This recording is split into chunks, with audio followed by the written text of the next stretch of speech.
This is WZRD Chicago 88.3 FM. And we have with us on WZRD via Zoom, Taneha Fincher, who will tell us about her advocacy work for Black women's health. Taneha, so let's talk about how you started in advocacy and then fundraising. Yeah, so really it was kind of like I didn't have a lot of background in it or anything. In terms of my project and everything, it kind of just started off with like I had to do a project for my senior capstone. And I wanted to do something that would, be impactful. Like we had the option, you could write an essay, it would be like, like 50 pages or something.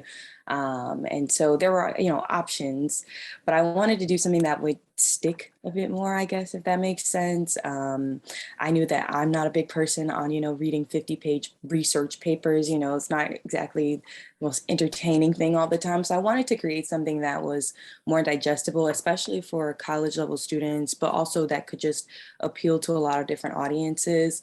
And so that's kind of how I even got into the idea of a social awareness campaign. And then from that, it was like, what's something that I can do that will literally like be something that makes a difference. And so that's kind of how I was like, I could raise money and then I could donate it. And that way, I would know what's going on and be actually making some sort of contribution, to the issues that I care about. What's your major for the capstone? So I majored in healthcare studies and leadership studies at the University of Richmond. And so my capstone project was for my healthcare studies major. Okay. And did you get any advice from your professors about how you did? Because you raised a lot of money on the first try. Yeah. My professor, he was pretty impressed. He, the whole way. So the way that the project works or like the capstone works is that you start doing your research pretty much right at the beginning of your senior year. So I was doing research on this topic since pretty much like September of 2020. And then in March is when I actually went live with my campaign. And so I actually had a lot of conversation with my professor about just even trying to figure out which project would be best.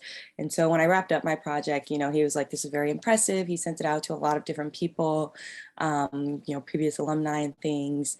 And I was able to get a lot of feedback from people just saying like, wow, this is great. Like, this was a very unique way to like wrap up your healthcare major and things like that. So really my professor himself was, kind of impressed with just like the fact that I was using my resources in terms of figuring out how am I going to be able to, buy shirts and things so that I can, sell them and be able to fundraise and, make a good amount of money to give back to organizations and things. So it was, it was nice to kind of have the support of my professors and other departments on campus. Mm-hmm. And the subject of your project? Yeah, so my project was called Honoring Black Mothers, but it essentially focused on the Black maternal health crisis in the United States. Because personally, when I was a senior in high school, my mom gave birth to my little brother. At the time, I want to say she was like 40. And she just like her pregnancy, she had 3 other kids and it all been, pretty smooth, but her pregnancy with my little brother was a lot more up and down. She ended up delivering him about 6 weeks early. And like she had been back and forth between the hospital a lot in like the 2 weeks leading up to him being born. And so, that last time that she went, it was kind of like they kind of were telling us like, oh, everything's fine, like, don't worry. But that was not the case. They told her like after she had my little brother and everything that they didn't want to let her know like while she was going through everything, but like that, she was like, there were a lot of issues with her organs and that, they were actually really concerned about her health, but, they kind of were downplaying it to us like, oh, we just want to keep her here. And so, I think just going through that, seeing my mom go through that, and some of those lasting effects really kind of is what inspired me to look more into the issue. Mm-hmm. And you found that there were a lot of disparities, right, when you did your research? Yeah, absolutely. Black women in the United States are about 3 to 4 times more likely to die of pregnancy-related complications. I think the percentage is like 236% more likely, which are really staggering numbers. And so I just kind of wanted to research, like what's going on. Obviously, the United States, has a history of disparities between, Black people and people of other races, just due to like racism and inequities that have been around for years and years. And so a lot of people, kind of say all the time, like, oh, we've made so much progress. But, I'm like, when a person is, giving birth, when they're pregnant, all those things, it's supposed to be a beautiful time. It's supposed to be something that you enjoy. It's like, oh my God, you're bringing life into the world. And so to know that so many people, or like such a discrepancy is happening in terms of people losing their lives when they're having their children, is something that I think is very frustrating. And so I kind of wanted to just make myself more aware of what's going on and figure out how I could get involved. Mhm. Well, please let me know if you don't want to ask this question, answer this question. But when your mom was when she was waiting for your brother to be born during when he was in the womb, did they give her any special care regarding her condition, or nothing at all? It's just everything's fine and that's all. It's just like regular checkups. So my mom did have gestational diabetes, which she hadn't had before. So she was going back to the doctor more frequently already for that. She wasn't familiar with anything diabetes related, none of us were. So she was regularly being seen for that. I think it was just like when my brother was about to be born, or, like nobody knew. It was like they sent me home. I think my mom had been in the hospital for like 2 days and I was there with her, and they were like, oh, you can go home for the night. And my dad ended up coming to the hospital. And then like, I think I woke up the next day, like 6 a.m. and they're like, oh, like she had the baby, like because she had to have the baby. And so it was like leading up to it. Obviously she was having like frequent visits just to monitor like the gestational diabetes and make sure everything was okay with my little brother. But in terms of that actual like last 2 weeks of her pregnancy, it just kind of was like she was experiencing a lot of like pain, a lot of discomfort and stuff. Mhm. The first time that she went to the hospital, they were like, oh, everything was fine. We'll just monitor you a little bit more closely. And so then she went home. And so like, but then the next week it was like, she called me into her room like late at night. She's like, no, like we need to go to the hospital. I don't know what's wrong. We need to go to the hospital. And when we went to the hospital that time, that was when she ended up staying there and giving birth to my little brother. Yeah, because of course, she would best know. She had other children before, and she knows how it's supposed to feel. So it was different. And what were the doctor's reactions when your mother explained to them that something is wrong?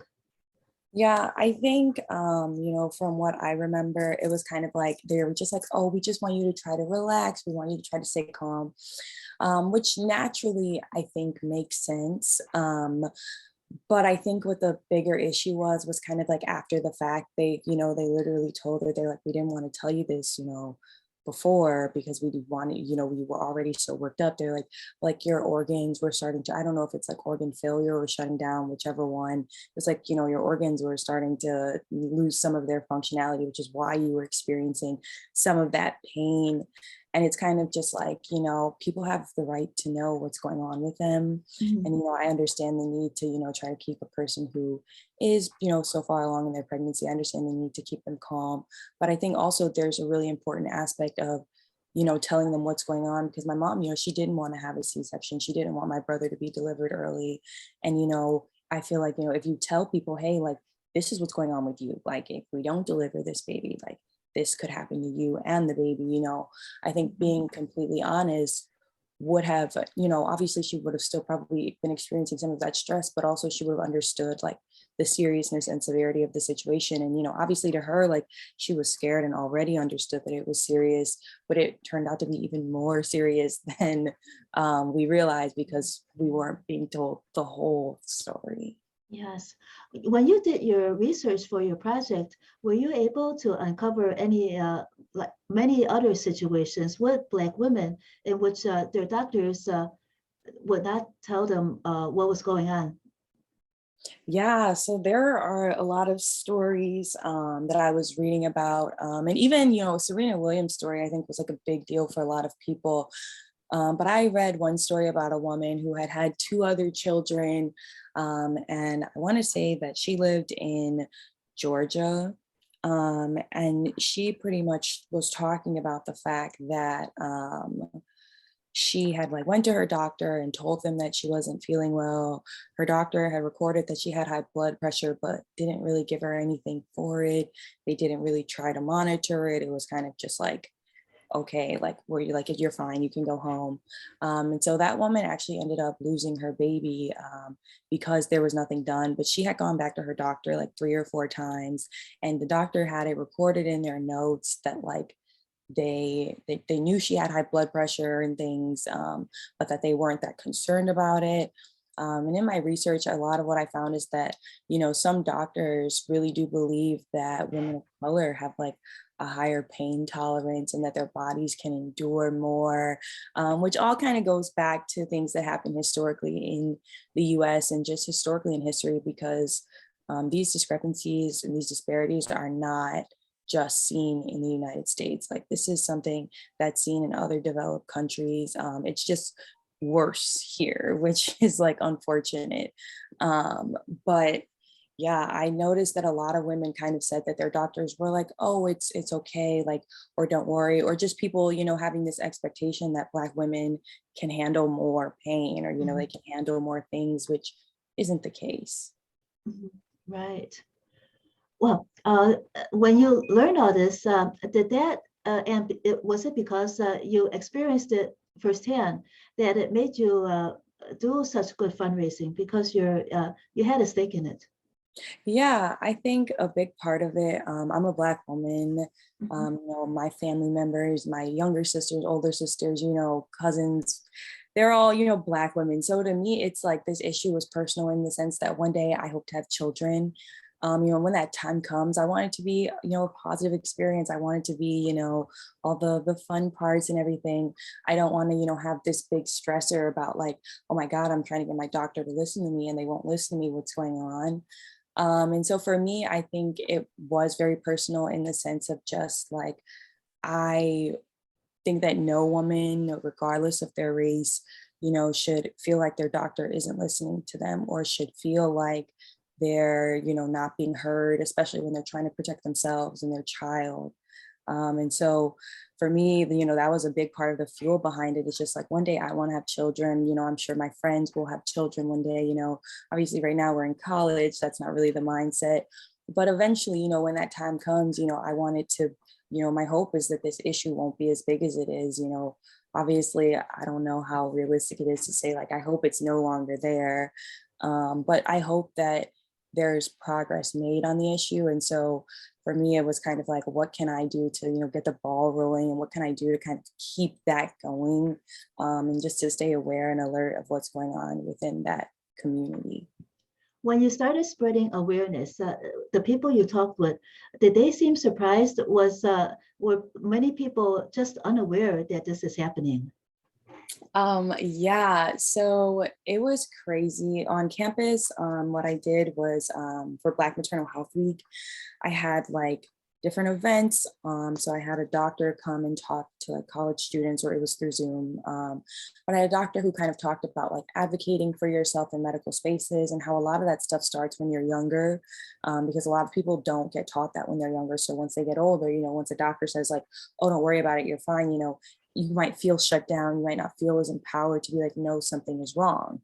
And so I had an event for that. I did some tabling where I literally just was like selling my shirts. I also, had like just jars for people who wanted to donate.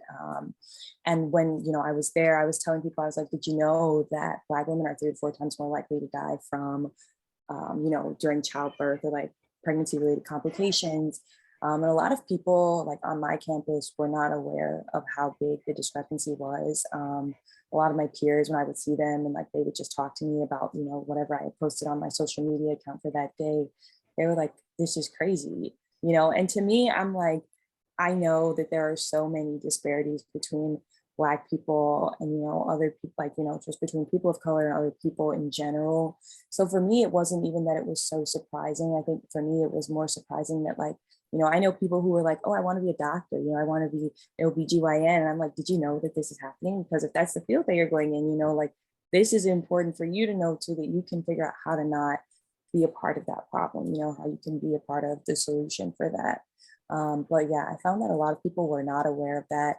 And it was kind of crazy, but I think if it's not something that you're looking for, or something that you're hearing about a lot, I think a lot of people were unaware of just like how serious this stuff was until Serena Williams kind of came out with her story and was like, even with like all this money and this fame, like I'm this big person, I still, had to keep pressuring the doctor to like listen to me, so just imagine people who don't have those resources, but I think I realized that a lot of people were just not aware because it doesn't apply to them. What about the doctor that came in for your event? Was he or she aware of this disparity? Yeah, so that doctor was aware of this disparity. They specifically work with the youth, I think I want to say from the time they're pretty much like kids up until they're like 21 years old. So that doctor was a lot more aware of the issue. They were aware of some other, disparities in terms of just the fact that like people of color are less likely to be listened to by their doctors in regards to like overall medical experiences. You look at a lot of statistics, Black people are at greater risk for, heart disease, right? Certain cancers. And a lot of that comes from the fact that when they're younger, you're living in these communities where you don't have access to healthy food. You don't have access to a park or a playground where you can go and walk around so that you can, stay fit or stay in shape. You might not be in a safe community. So a lot of these things are based off of like this deeply ingrained issue we have of racism, and so those things play a big part in people's health. The more stress that you experience, it like can lead to other health problems later on in your life. As a Black person, I know for a fact that I've experienced a lot of things that some of my peers may never experience in terms of, certain things that professors may have said to me, a lot of microaggressions, things that I went through in high school. And so all of those things play a factor in your health. It increases your stress levels, which puts you at greater risk for other health issues. So, and I've grown up, to be pretty privileged, and have access to a lot of resources. But for people who don't have that, that stress is 10 times worse, and having to live with that is a lot harder. So for that doctor, like they've dedicated their life to sort of figuring out like how can they help the youth is like, so, started early so that once they do get older, you're not seeing all these health problems and things that show up because you didn't have what you needed when you were younger. You didn't have the necessary resources to take care of yourself. Another question about, two questions about the doctor. First of all, is it also difficult for Black people to get a good doctor in their community? Absolutely. I initially, when I decided to be a healthcare studies major, I said that I wanted to begin, I wanted to eventually work in hospital administration so that I could work in hospitals in underserved communities to help improve their outcomes, because a lot of those hospitals don't have the best outcomes because they don't have the money, they don't have the resources. Doctors, they want to work at like prestigious hospitals with all this research and things.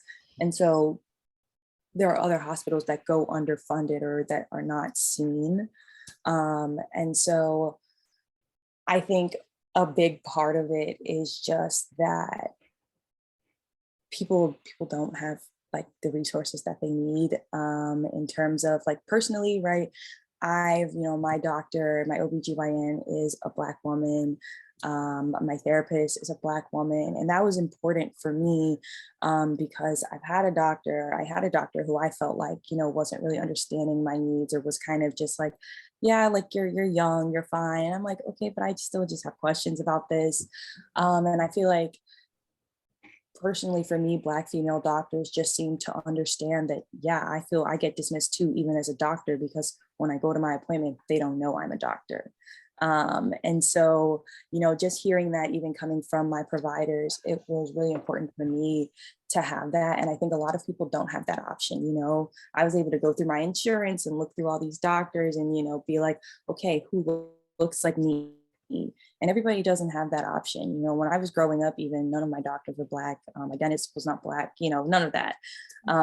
And so I think that's another big part of it, is just that more people of color are trying to get involved in medicine, or trying to get into these fields so that people can have people who look like them, who understand their experiences, because it is different, you know, like there are just things that I might be able to tell to a Black doctor or a Black therapist who can be like, I understand, like I've experienced something like that. I know what that's like, where, you know, someone who isn't Black just doesn't have that experience, you know, and that's not like a learning failure. It's just a matter of like, you live different lives.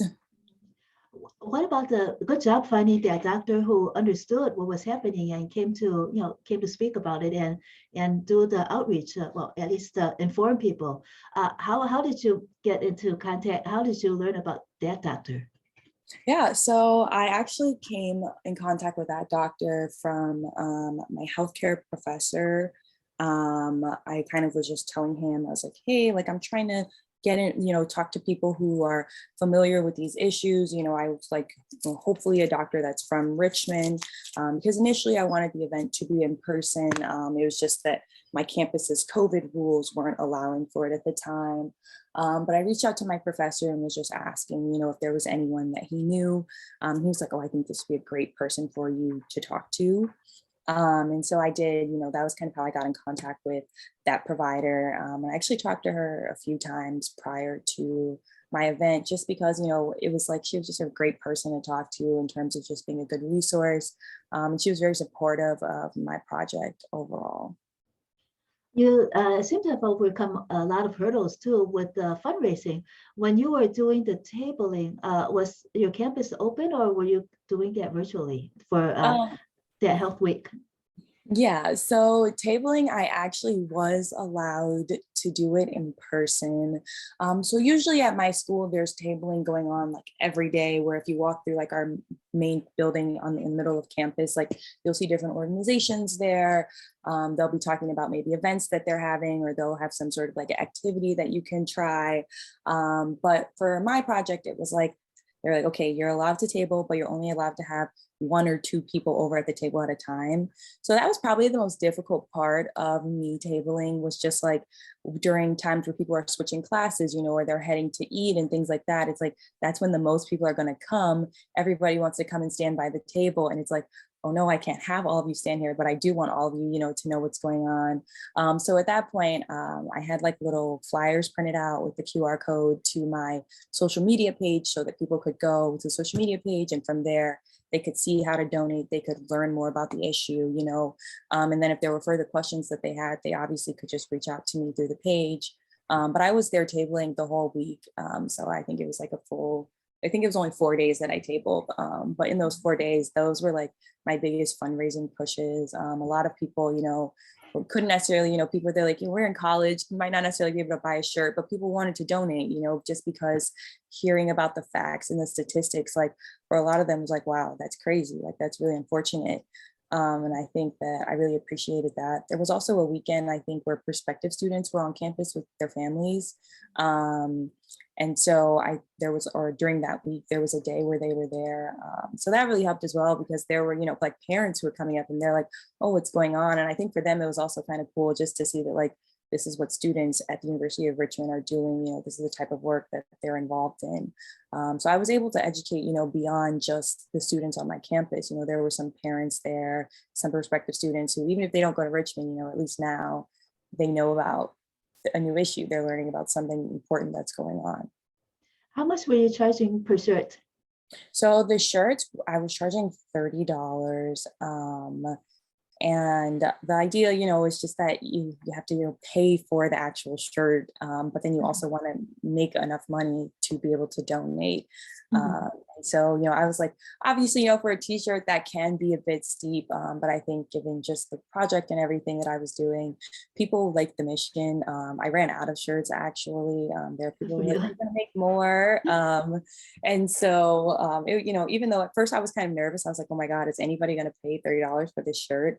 So I was really excited and like just proud that people were willing to, you know, put their money behind a good cause. How many shirts did you sell? So I think overall, I ended up making like 37 shirts, because I went back and made 2 extra shirts because there were people from home. Like, I posted it on my Facebook, you know, I was like, if you're interested in buying a shirt.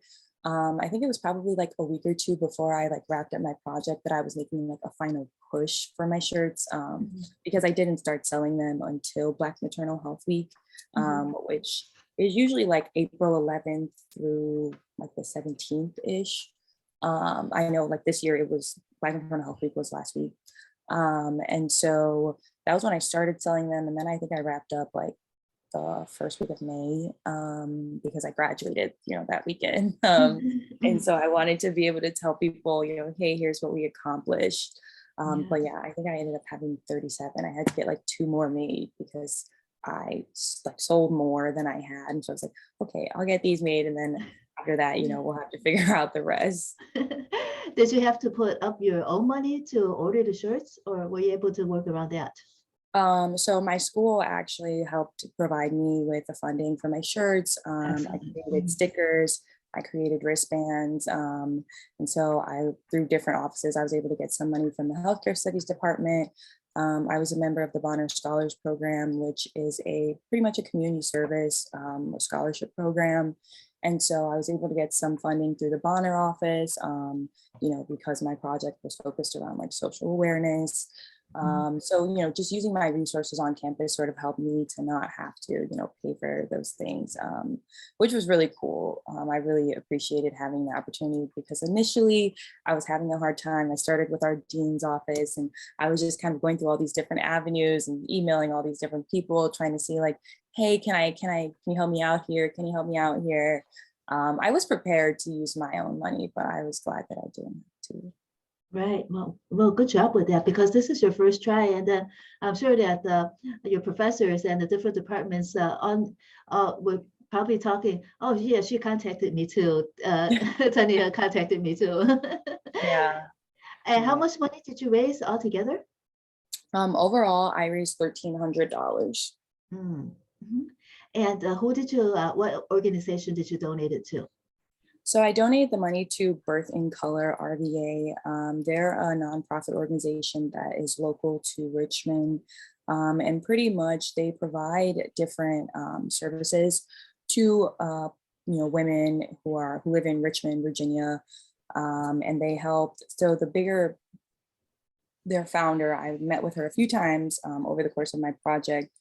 And at the time of my project, the big push that they were making was to help to get a bill passed in Virginia that essentially would allow the services of doulas to be covered under Medicaid. And Medicaid obviously is like the insurance provided by the government or like federally funded insurance, usually for people who are low income. And so they were making a big push so that service could be available to people, not just people who have private insurance or people who, have this much money, whatever, but just to everyone who needs the service. And doulas essentially, for a lot of people, they kind of are comparative to like midwives. They're there for you throughout the course of your pregnancy. A lot of the time, they might go to like birthing classes with you, or they just provide support for you. They can be another person who can advocate for you in medical spaces, especially in regards to your pregnancy, because they're not doctors, but they do, have knowledge about things that are going on. And so it's a pretty cool, service to have available to you. But for a lot of people, they might not necessarily be able to afford it. So another thing that Birth in Color did was like to help people have access to doulas if they couldn't afford it, trying to help cover some of that cost or trying to meet them halfway. Birth in Color does different parenting classes to sort of help prepare moms. So they do a lot of really cool things, which is sort of how I decided that was the organization that I wanted to work with. I really liked the founder. She was really passionate about the work that she was doing. I could tell that like it meant a lot to her, which is really important when you're talking about, donating money and someone that you want to work with and a cause that you care about. It was really nice to just know that this was something that was really, important to the organization.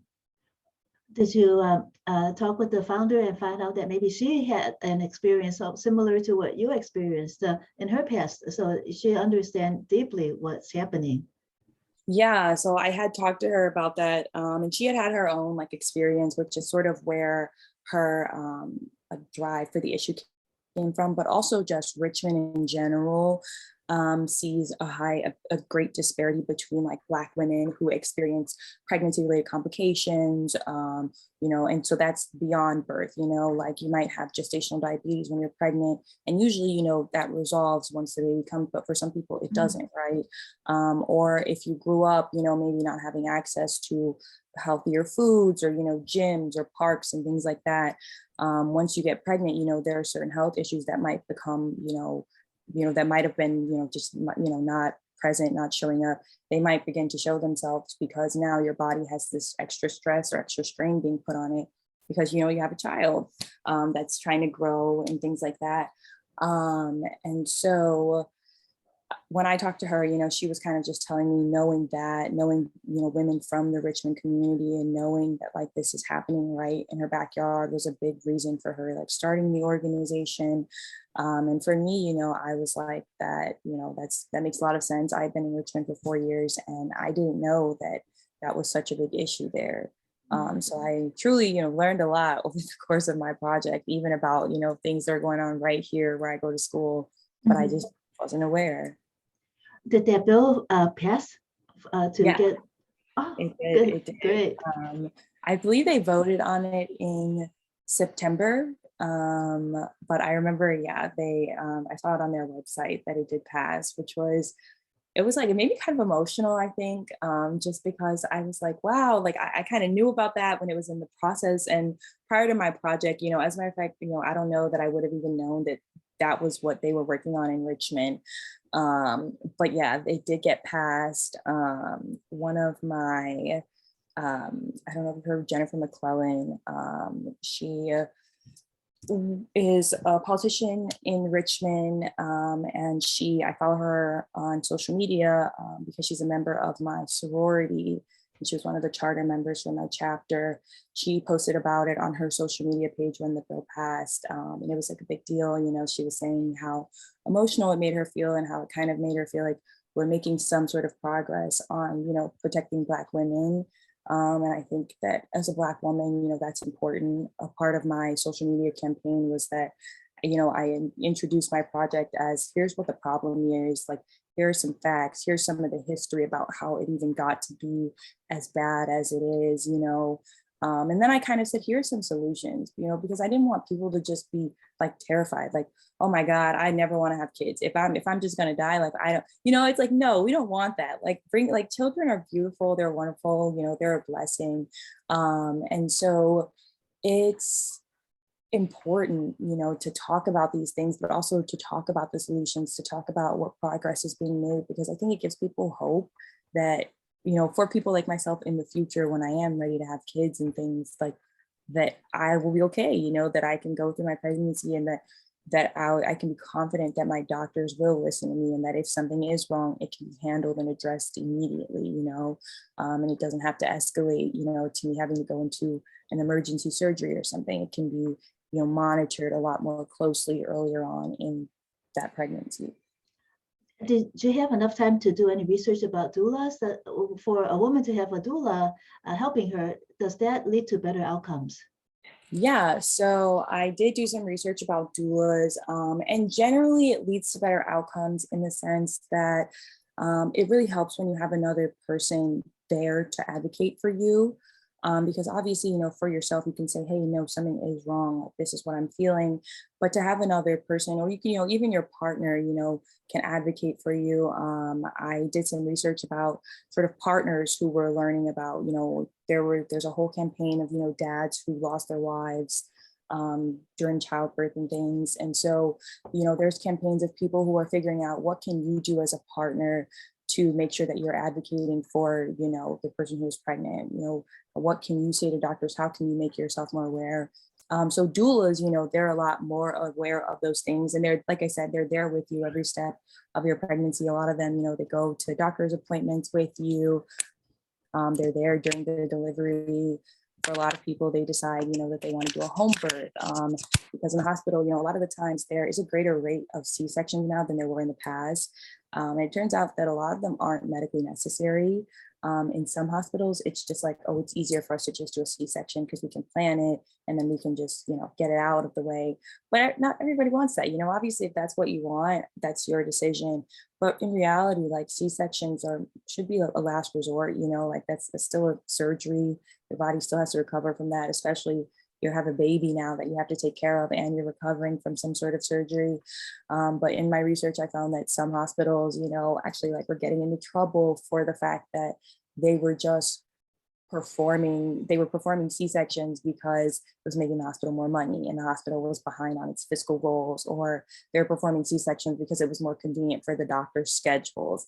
And it's like, that's not what people want. That's not what people deserve, and that's not even just with Black women. That's just with women in general in the United States. The United States has a maternal health crisis. It is just worse for Black women, but the United States as a, industrialized, developed nation, however we want to put it, has a maternal health crisis.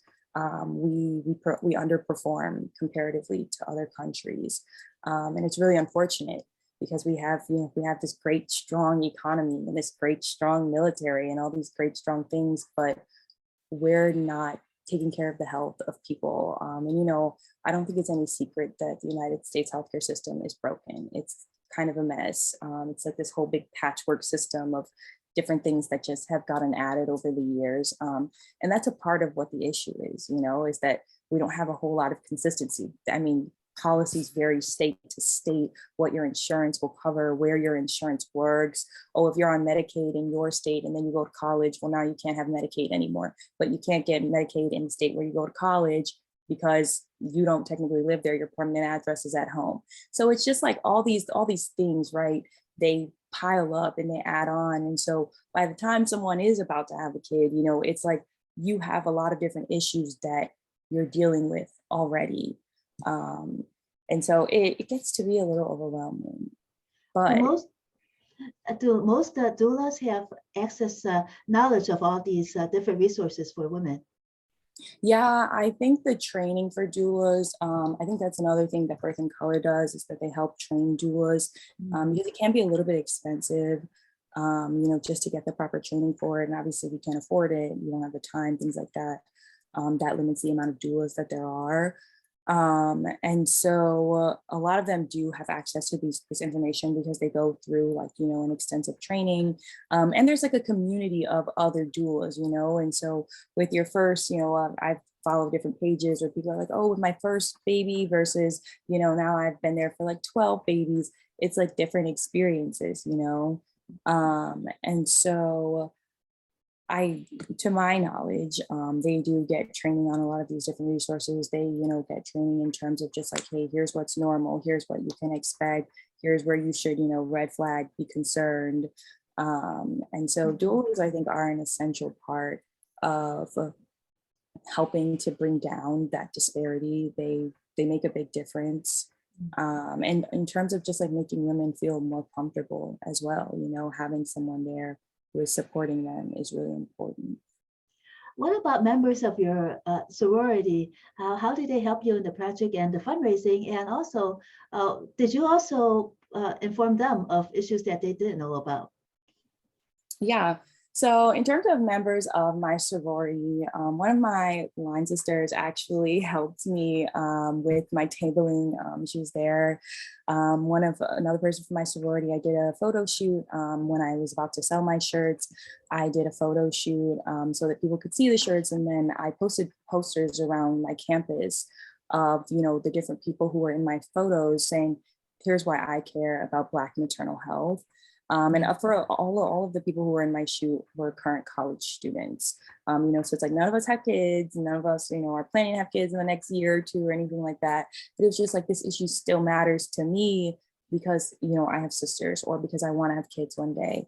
So I had a lot of support from my sorority sisters and also just from my friends in terms of people who were helping me table, who were handing out my stickers, who were telling people to follow my social media accounts, who were advertising my events. I had friends who every time I made a post, they would share it to their social media so that more people could follow it. So it was really cool to see kind of the people around me come together and be supportive of me. I think I've always had a good support system, which I appreciate, but when you're doing something, that's like a bigger project, that's a lot more public, it's cool to be able to see your friends come together for you. So now you're moving to information and podcasting. How did you take this step? Did you find that there are still too many people that do not know about these issues? Absolutely. Honestly, when I finished my capstone or when I was about to graduate, I was still kind of figuring out, okay, what's my next step? What am I going to be doing? I didn't know where I was going to be working or anything. I was still figuring it all out. And so I kind of took a break from my Honoring Black Mothers campaign just to kind of spend the summer, relaxing. I just finished college. It was like, this is a great time to just breathe. And then from there, when I kind of like, I want to say it was probably around November, I was like, okay, I'm ready to pick my project back up and figure out what I want to do with it next. And I realized that just from like talking to other people, I've seen so many like stories on Twitter of just Black women talking about, oh, I got diagnosed with this and it took me like harassing my doctor, pretty much constantly telling them, no, something is wrong. I had to switch doctors. I had to do this. I had to do that. So I kept just kind of like seeing these stories, and I realized like for a lot of Black women's health, it's a lot deeper than just like the maternal health crisis. There are Black women who doctors aren't listening to them when they're saying that they're having chest pains, they're having chest problems. And then like later on, they realized, oh, like I was having a minor heart attack, but nobody like believed me. And so I decided that I want to create a space for people to tell their stories. I think a big part of advocacy is just listening. And a lot of people don't necessarily have the platform, but I have already accumulated, a following on my Honoring Black Mothers page. And a lot of people, have asked me, so what comes next of it? And for me, in this first year out of college, I've just been trying to, get stable, get on my feet, get, settled into like working a job and, just how different my life looks from when I was in college.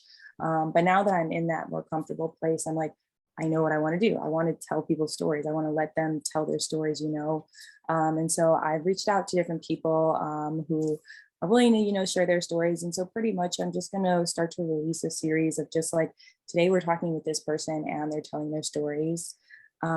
During my social awareness campaign during my senior year, I did have a student who actually shared her story about issues that her mom had during her pregnancy that actually led to her having, like an issue with her arm when she was born. And it's something that still affects her to this day. And she's like 21 now. And so for me, it was like people really responded to that. It's different when it's personal, especially if it's someone that you know. And so, I guess my motivation was just like, I want people to be able to tell their stories. I want people to know that this is real. I don't want to just share statistics and facts. I want people to talk about what's happening. I want them to talk about their medical experiences. And I want to move beyond just, the maternal health crisis. I want to talk about overall experiences of, Black women in the medical field. And I want to, get perspectives from different people. So I don't just want to hear about bad stories. I want people to talk about, I had this doctor and this was an issue and they listened to me and this is how it went. I want people to know that like, there are good doctors out there, that you can go to the doctor and you'll be okay, because there's so much mistrust between Black people and the medical community overall. And to me, it's really important to change that, because if you're sick, if you're not well, like you should go to the doctor. You should try to figure out what is wrong so that you can catch an issue before it becomes too severe, or before it becomes worse of an issue. And so I just want to create a space where people can hear the bad things, they can hear the good things. And eventually, I want to bring in doctors who can kind of talk about, maybe a time where they felt like they could have been better and how they're making changes, just to show people like there are doctors who are aware of these issues. When I was doing my research, I read about a doctor who was like, I realized that I was racially biased. And they talked about how they took like a 3-month leave so that they could go and really reflect on like how many, situations have I been like that in. And they said that it made them a better doctor. And so I want to create a space just for people to come together and like have conversations about that and just become more aware of what's going on. Let's see. When you mentioned that birth and color is they need a lot of funding, and then what specific area do you know that they need funding the most? So at this time, I'm not 100% sure. Like I Oh, that's said, when okay. I was doing my project, they were trying to get as many doulas trained as possible That's it. before they voted on the September bill. Mhm. Because, obviously once more people can access doulas, you want there to be enough doulas for them to, have. And so with more people being able, to afford them now that they're accessible through Medicaid, it's like, okay, now we need more people who are trained to be doulas. Unfortunately, there's not enough, right? You need more people who are going to be able to get trained. It's something that a lot of people do in addition to maybe working a regular job. Obviously, babies don't come when you want them to, they come when they want to. So you have to have someone who can be up at 3 o'clock in the morning and be there for 12 to 24, 36 hours of labor, whatever the case may be. So there's a lot of things that go into that decision, right, to be a doula. But at the time of my project, when I last checked in with them, that was what they were really like focusing on, was just increasing their funding to be able to pay for more people to become trained doulas. Mhm. Yes, so probably that's what they applied your funding to, because that was that was an issue at that time, even though they were trying to, or maybe they were trying to use the money to lobby to get the bill passed. But anyway, at least the bill was very successful. Hopefully, they have a lot of doulas. Do you know how many doulas the Richmond has? Is there any numbers during your research? So in terms of during my research for Richmond, I didn't get like a specific number. My focus wasn't really on Richmond. In terms of states that perform the worst with Black maternal health, a lot of them are in the South. So it's like Alabama, Mississippi, Georgia, a lot of rural areas really, because they're far from hospitals. So there's only so many doctors within a certain radius. So I really kind of focus more, and a lot of those states don't have a lot of doulas. Because they don't have people who can even afford to take the time to do that. A lot of people living in those states are within an extreme level of poverty. They're, just living like check to check. So that's another reason why it's hard to even bring down some of those disparities in those states. But yeah, my research wasn't really, so focused on Richmond. I think I just chose to donate to Birth and Color because they're a smaller organization. There are bigger organizations that do focus on Black maternal health, but I wanted to work with an organization that was smaller, that maybe isn't getting as much funding, like nationally as others may be. And I wanted to work with an organization that I could have a personal connection with, as opposed to just like, I go online and I like type the numbers in and send a check to them.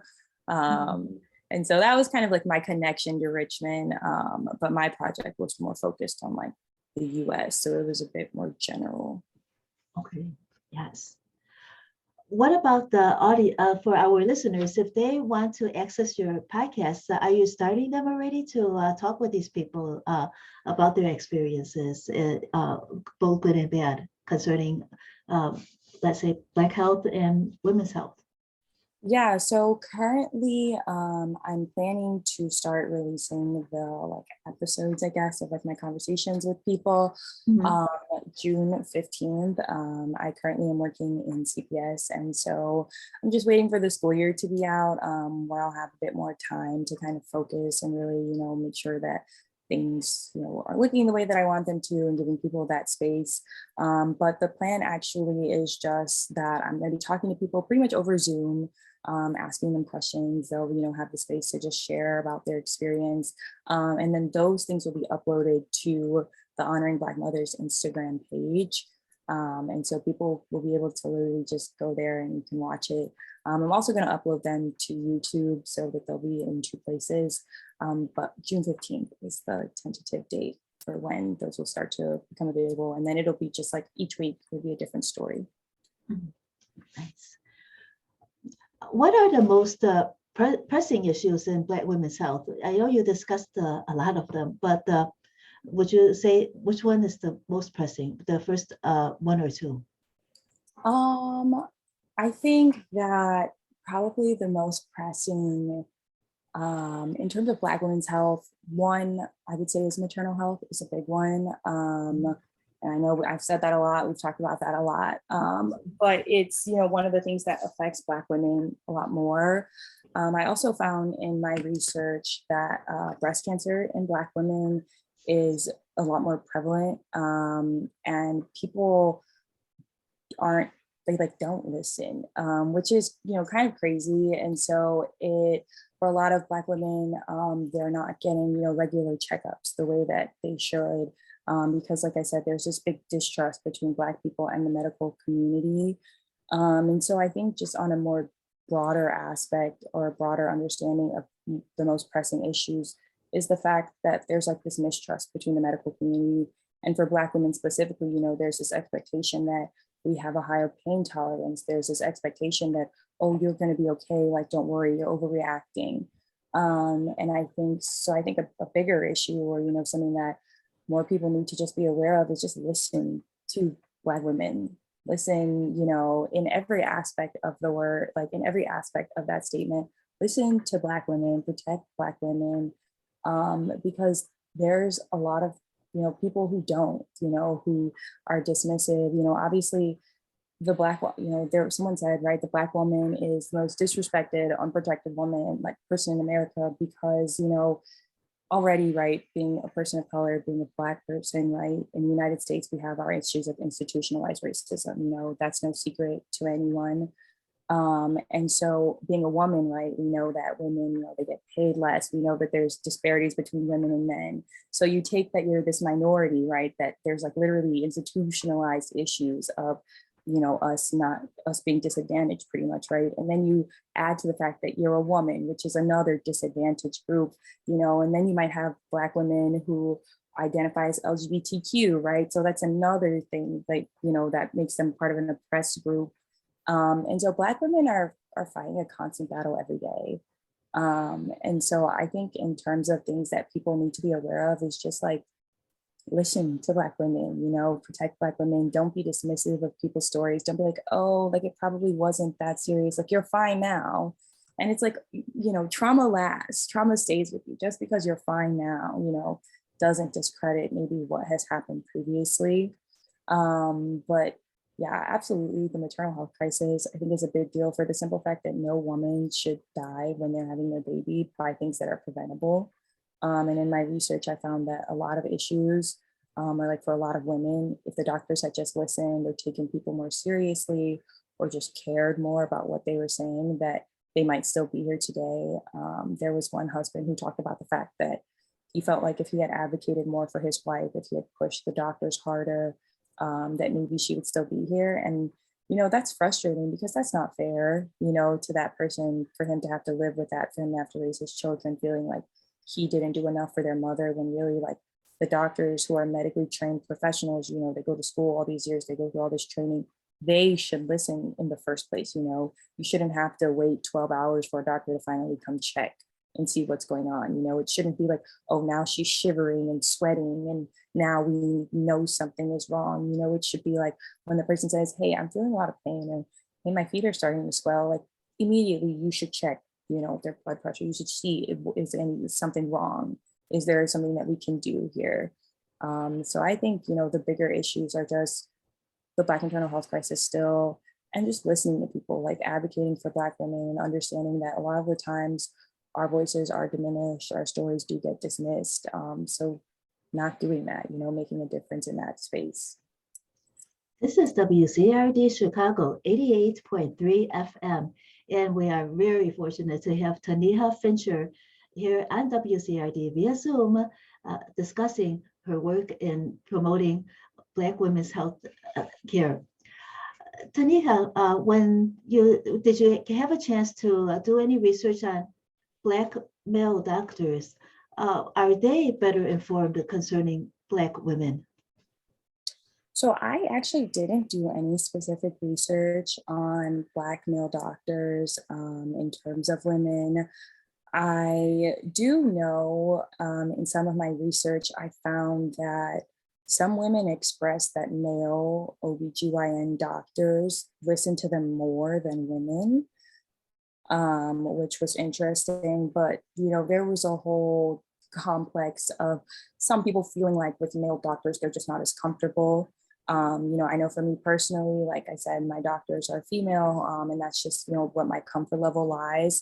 And some people feel like, male doctors are not as gentle or they're not as understanding, but some people have said that they feel like male doctors listen to them more than female doctors, or were quicker to respond than female doctors. So I didn't, specifically do research on Black male doctors, but in the general sense, there's kind of like mixed reviews in terms of male OBGYN medical professionals, but there's also just like mixed comfort levels. If people aren't comfortable with having a male doctor to begin with, then that's going to affect their experience in terms of like visiting that doctor. Mhm. Okay. So right now you're using tools of podcasting to at least you're planning to spread more awareness. What other tools are you planning to use, if there are any? And do you feel that you go back to fundraising again sometime soon? Yeah, I absolutely think that I would go back into fundraising. I think people were really supportive of my project. A lot of my family members, expressed to me that it was just like, it made them proud to see me focusing on the issue. Especially, a lot of people ended up kind of telling me like, hey, I actually had an experience with this, or hey, I actually had something like this happen to me, which was really interesting, I think, to see, because it's like, I would have never known those things about those people if they hadn't told me, like, if I hadn't done my project. So in terms of spreading awareness, I think I plan to continue, obviously using social media. That is kind of where I got a lot of my momentum from in my project initially. I think also this summer, the neighborhood that I live in does a Juneteenth celebration. So Honoring Black Mothers will be present there. We'll be, kind of tabling. I'll be handing out wristbands and stickers. And I also plan to begin selling my shirts again at that event. So hopefully that will allow more people to become aware of, the issue. And as I mentioned, once I begin uploading the, videos or the Zoom interviews of me and people sharing their stories, those will be shared on YouTube as well. So that's another avenue that I haven't, used previously in my project. So that'll also, continue with spreading that awareness. But social media is so powerful these days in terms of just like getting information out, getting people aware. So I think I'm really excited to see how things are able to go once, I start accessing YouTube and just that Juneteenth event where people can kind of see and hear about the Black maternal health crisis, especially in the community that I live in, where it just doesn't affect a lot of people who live where I live, because most of the people in this neighborhood don't look like me. So I think I'm excited just to be able to continue sharing this information with people who maybe don't know about it, who it doesn't apply to, but people still care. A lot of people still care. Mm-hmm. And for social media, you're using YouTube and Instagram, Facebook. What other platforms are you using that you like to use? Yeah, so my awareness campaign is like based on Instagram. I share each post that I shared to my Instagram. I also shared it to my Facebook. And I am now going to begin using Twitter, which is like a little bit trickier. People, I think, like Twitter, but it kind of depends on like what you're getting on Twitter for. And so I'm actually going to create a separate Twitter for Honoring Black Mothers, where I'll pretty much just be showing like, hey, this week we're dropping this video and we're going to be talking about this. I also have been exploring TikTok. A lot of people are getting more into TikTok. So literally just in terms of like sharing information, I plan to use TikTok pretty much to just give like a little glimpse of like what is discussed in, the episode of the week. And then from there, have the link so that people can click it and they can go and watch the video and actually, like hear about the issue, if there's anything that they want to discuss. Those are, kind of the social media platforms that I'm the most familiar with. So those are kind of the ones that I plan to use initially. I probably, I might expand beyond that, just depending on like what the response is. But Instagram, on the Honoring Black Mothers page, I was able to find so many other organizations that are doing work, maybe specific to doulas, or they're specifically just trying to get diapers for new moms. They're specifically just trying to get prenatal care, postnatal care. Like there's so many different people who are trying to address these issues from different avenues, which is really cool to see. So being able to connect with them, I think, and having them also share my content will, create more widespread information about what I'm doing. Are you based? Are you back in Chicago? Where where thereabouts are you? Because maybe there are listeners that actually want to contact you for to share their stories with you. Yeah. So I'm back in Chicago right now. I plan to be here at least for another year. And even if people don't live in Chicago, I'm happy, to still hear their story. Like I said, Zoom, the world is very much, it's a lot easier to do things with electronics and things now. So even if, someone doesn't live in Chicago, I'd still be happy to hear and share their story. We could, like I said, talk over Zoom and still get that information out to people. Two of the people that I've talked to who are going to be sharing their stories actually don't live here. And so, regardless of where people are, if they have a story that they want to share, they can reach out to me. You can send a DM to the Honoring Black Mothers Instagram page. My Gmail, or the Gmail account for Honoring Black Mothers, is honoringblackmothers@gmail.com. So either of those, avenues, if people want to reach out, if they have a story that they want to share, or if they just want to know more about my project, they just want to talk to me, to find out more, or, connect with me if they are in Chicago, I'm happy to talk with whomever. Let's do a community assessment with you. We know what you really care about, but we'll ask the questions anyway, just in case you want to add other issues that you care about. So at WZRD Chicago, being a nonprofit radio station, we must be responsible to the community we serve. WZRD is mandated to file quarterly issues with the FCC on non-entertainment, community-focused programming.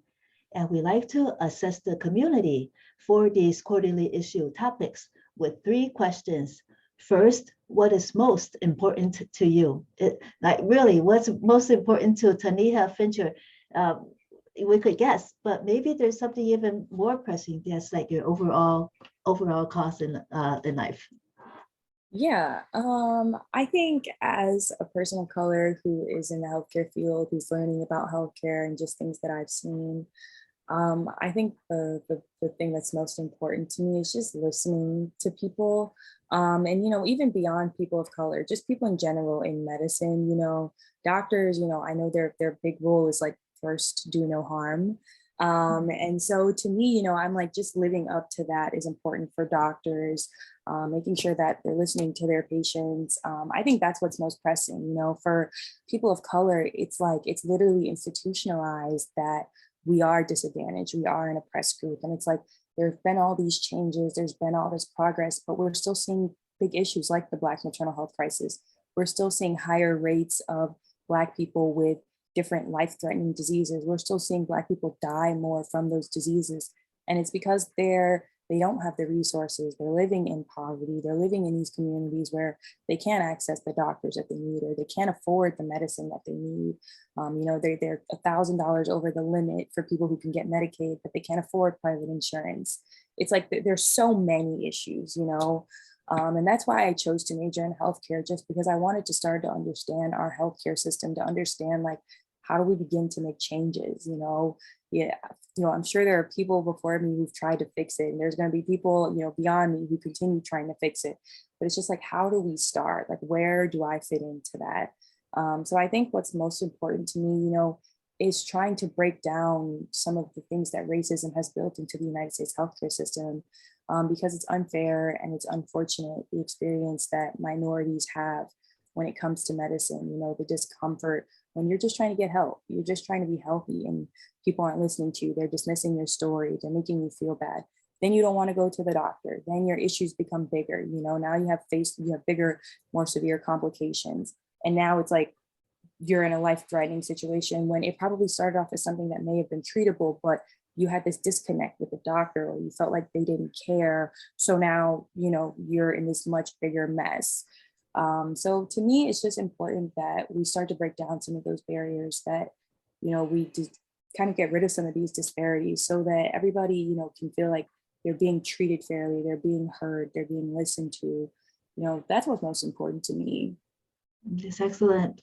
So, so we'll break it down to it as you're saying that you've done all this work. You went into this field to try to address these issues, and you found that the very beginning is that people need to have more information, and that people really need to listen to one another better. Well, especially doctors, listen to their patients better. Mm-hmm. And that's and that's a big start if they really do that. Take that to heart. Right. Awesome. Yeah. What long-term problem must we address? Long-term. I think a long-term issue we need to address, and I think that this has tried to be addressed many times before, is health insurance. I think that has been like the biggest issue that I've seen for a lot of people is like, okay, great. Now there is this doctor in my area that, is specialized in treating whatever this issue is. But wait, my insurance doesn't cover that doctor. So I actually have to go to this doctor who maybe isn't as specialized, or I have to go to this doctor because even though I want to try this doctor out, this person that I'm more comfortable with, my insurance isn't going to cover it, so I can't afford it. I worked at Northwestern for a summer, and there was a person who came in to have a scan done to check the progression of their cancer. And when I told them how much the bill would be, they were like, oh, I just won't have the scan until my new insurance kicks in October. And this was in July. And, with cancer, it's like, you don't just let it sit, you shouldn't just let it sit. But people are like, they can't afford, they don't want to take the risk of going into like this extreme debt. So instead, it's like they risk their health because they're so afraid of having to live with the debt, or they're like, what do I make out of all this money that I owe now? So I think a long-term issue that really needs to constantly keep being worked on, keep being focused on, is figuring out insurance. I'm sure you've heard about, the issues with insulin. People are like, I can't afford the medicine that I need to stay alive, to stay healthy. I think that there needs to be a major shift made in terms of insurance. There needs to be consistency in the United States across state lines.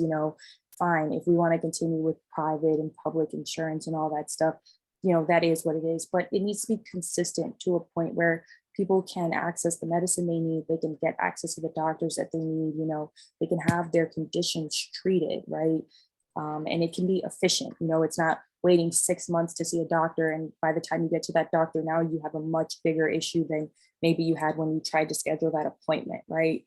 And so I think that insurance policy, insurance advocacy, there are a lot of people who are working on this, and they've been working on this for a long time, and there's been some progress made, but there's still big issues. But I think that if people had adequate insurance, and they didn't have to jump through a bunch of loopholes and do all this back and forth to try to get the care that they need, I think that more people would seek medical care. I think more people would feel comfortable getting medical care. And I think that would decrease the amount of people that you're seeing who are sick or who are getting into these life-threatening conditions that are, increasing to those more severe levels of, okay, now you're dealing with the bigger complications as opposed to just like the baseline things. Well, do you know what about that gentleman that had to wait for till October to get his scan? Was there anybody that was able to help him? Was he able to get the scan earlier than October?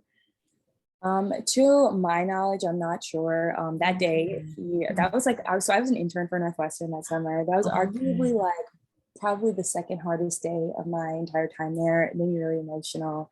I'm an emotional person, so that makes sense.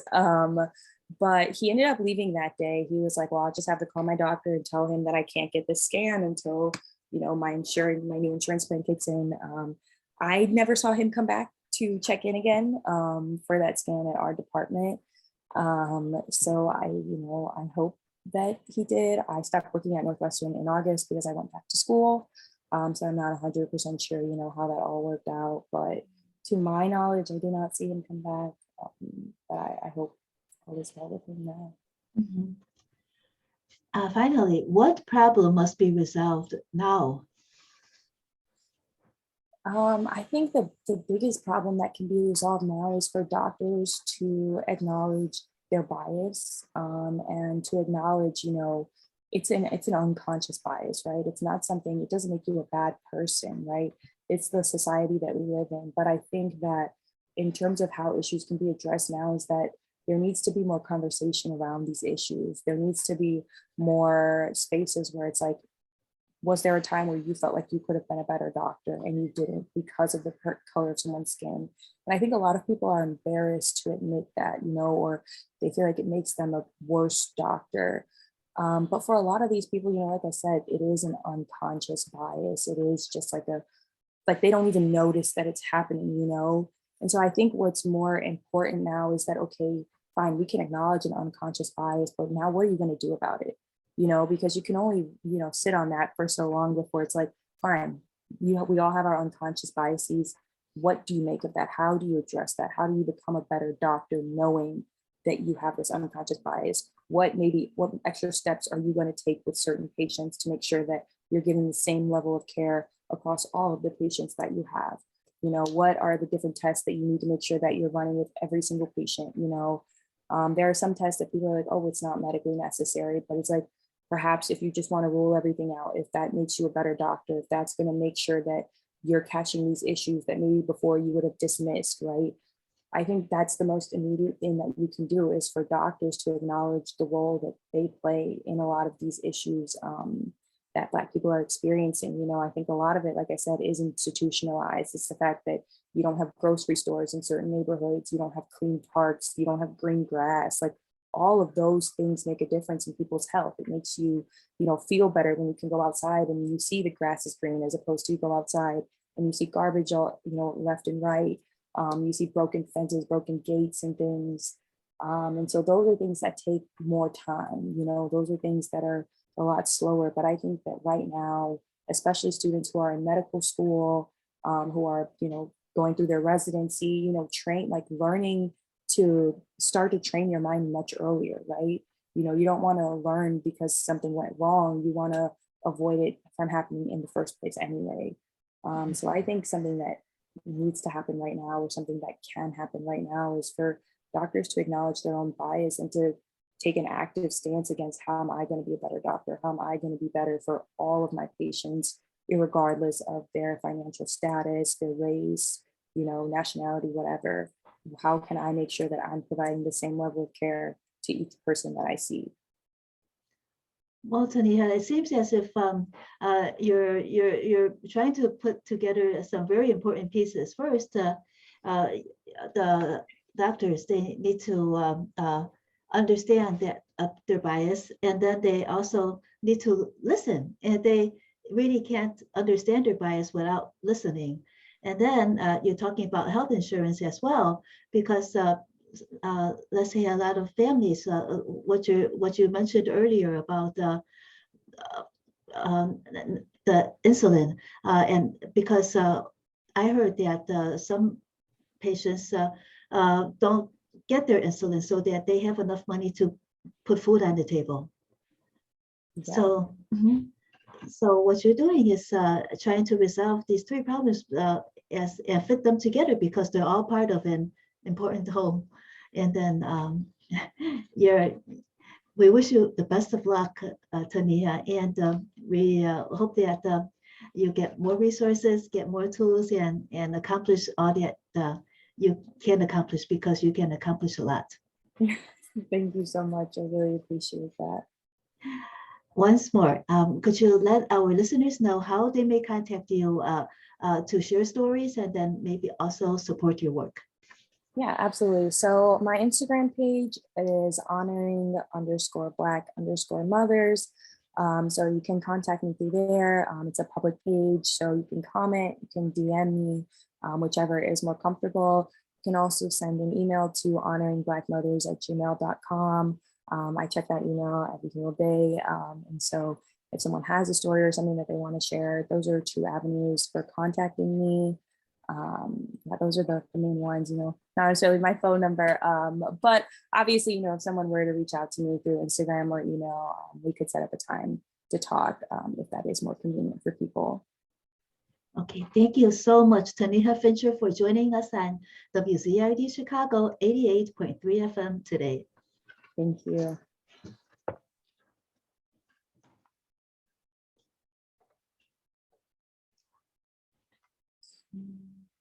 Yeah, just